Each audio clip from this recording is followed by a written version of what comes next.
But the Commonwealth Games is ultimately about multi-sporting events, and it was imperative that the stadiums were world-class for such a prestigious international meet.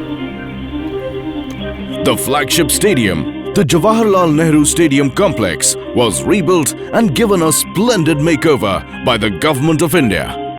2,200 kilometers of membrane cable roof made of coated glass fiber was used to give it a truly international look.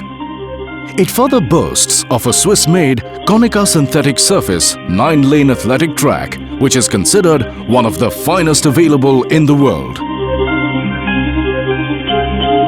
The Thyagraj Stadium is India's first ever modern green venue built with the latest green building technologies. With rainwater harvesting, solar heating and passive solar cooling facilities, it is among the greenest stadiums in the world. Dr. S.P. Mukherjee Aquatics Complex, which hosted the diving and swimming events for the 19th Commonwealth Games, was built on the lines of Jawaharlal Nehru Stadium's spoke wheel concept.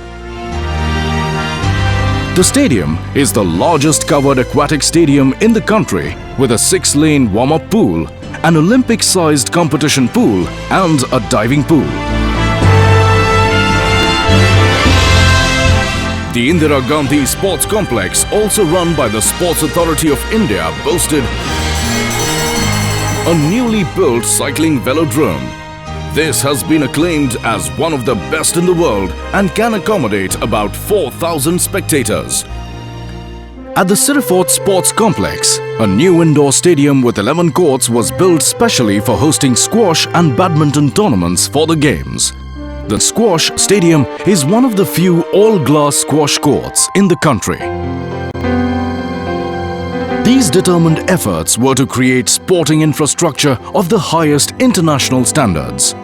These were to be an enduring legacy, a durable gift to the sportsmen and women of the country.